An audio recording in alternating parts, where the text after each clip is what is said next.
बिस्मिल्लाहिर्रहमानिर्रहीम। अस्सलामुअलैकुम। Welcome to the my channel. आज हम लेक्चर नंबर 14 को शुरू करने जा रहे हैं, जिसका हमारे पास जो टॉपिक है वो है इक्वेशन और उसके टाइप। तो इक्वेशन क्या होती है वो हमने पहले ही लेक्चर में पढ़ी हुई है। यहाँ पे हम उसके जो टाइप हैं उनके हवाले से मज़ीद डिस्कस करेंगे। तो सबसे पहले हम इक्वेशन की डेफिनेशन को रिवाइज कर लेते हैं।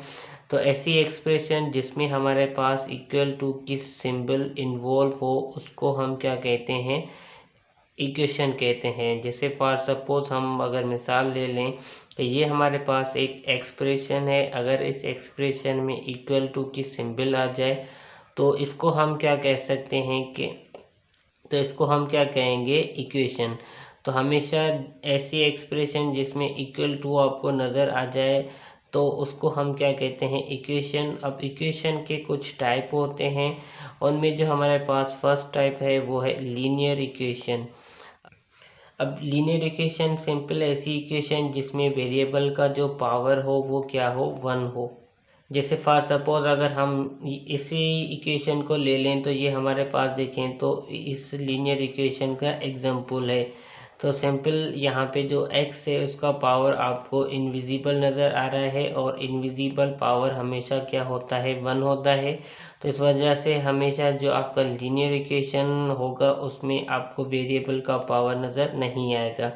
अब हम इसमें मज़ीद जो है ना पढ़ लेते हैं। तो लीनियर इक्वेशन में जो हमारे पास सॉल्यूशन सेट होता है, उस सॉल्यूशन सेट में जो एलिमेंट होते हैं वो हमेशा क्या होते हैं, 1 एलिमेंट होते हैं।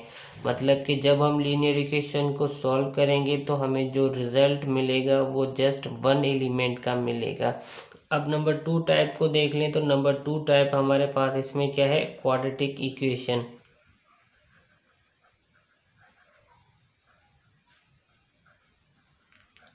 तो क्वाड्रेटिक इक्वेशन में सिंपल वेरिएबल का जो पावर होता है वो आपका क्या होता है, 2 होता है। तो अगर फॉर सपोज हम इसी इक्वेशन को ले लें तो अगर यहाँ पे हम अगर x का पावर 2 रख देते हैं तो ये हमारे पास क्या हो जाएगा, क्वाड्रेटिक इक्वेशन का एग्जांपल बन जाएगा, क्योंकि इसमें वेरिएबल का जो पावर है वो 2 है। तो वेरिएबल का जब पावर 2 आ जाए तो उस इक्वेशन को हम क्या कहते हैं, क्वाड्रेटिक इक्वेशन। और क्वाड्रेटिक इक्वेशन का जो सॉल्यूशन होता है वो हमेशा 2 एलिमेंट्स में होता है, क्योंकि इसका वो जो पावर है वो क्या होता है, 2 होता है। इसका पावर 1 था तो इसका हमारे पास सॉल्यूशन किस में आता है, 1 एलिमेंट में।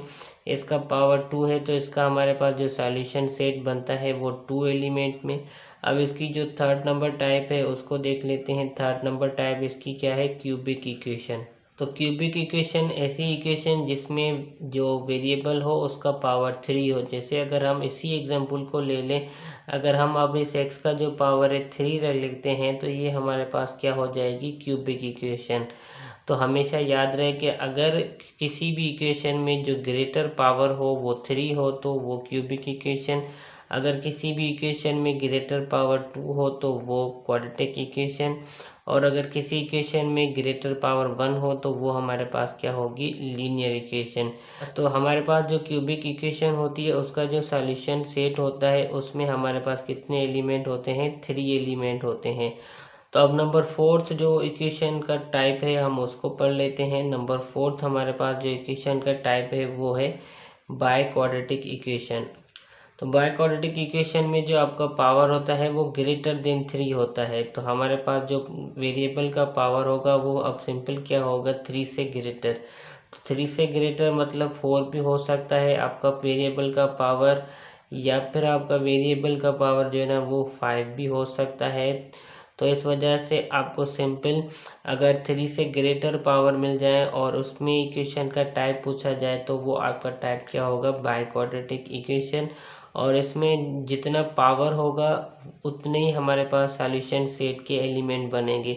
अगर पावर 4 होगा तो वो हमारे पास 4 एलिमेंट का सॉल्यूशन सेट होगा, और अगर पावर 5 होगा तो उसमें जो हमारे पास सॉल्यूशन सेट होगा वो 5 एलिमेंट का बनेगा। यहाँ पे एक बात को नोट कर लें कि जितना वेरिएबल के ऊपर पावर होगा उतना ही हमारे पास सॉल्यूशन सेट में एलिमेंट होगा। अगर 1 पावर है तो 1 एलिमेंट, अगर 2 पावर है तो 2 एलिमेंट का सॉल्यूशन सेट, 3 है तो 3 पावर का सॉल्यूशन 3 है तो 3 एलिमेंट का सॉल्यूशन सेट, 4 है तो 4 एलिमेंट का सॉल्यूशन सेट, और अगर 5 है तो 5 एलिमेंट का सॉल्यूशन सेट। अब हमारे पास जो नंबर 5 टाइप है उसको हम देख लेते हैं, तो उसको हम क्या कहते हैं, रेडिकल इक्वेशन। तो ऐसी इक्वेशन जिसमें हमारे पास रेडिकल आ जाए, उस इक्वेशन को हम क्या कहते हैं, रेडिकल इक्वेशन। जैसे फॉर सपोज हम इसी एग्जांपल को ही ले लेते हैं कि अगर x है और उसके ऊपर रेडिकल दिया हुआ है तो इसको हम क्या कहेंगे, रेडिकल इक्वेशन। तो हमेशा ये बात याद रहे कि ऐसी इक्वेशन जिसमें रेडिकल आ जाए उसको हम रेडिकल इक्वेशन कहते हैं। उम्मीद है आपको ये वीडियो अच्छी लगेगी। वीडियो को लाइक करें, शेयर करें, और अगर चैनल पे न्यू है तो चैनल को सब्सक्राइब करें। मिलते हैं एक और नई वीडियो में, तब तक के लिए अपना ख्याल रखें। अल्लाह हाफ़िज़।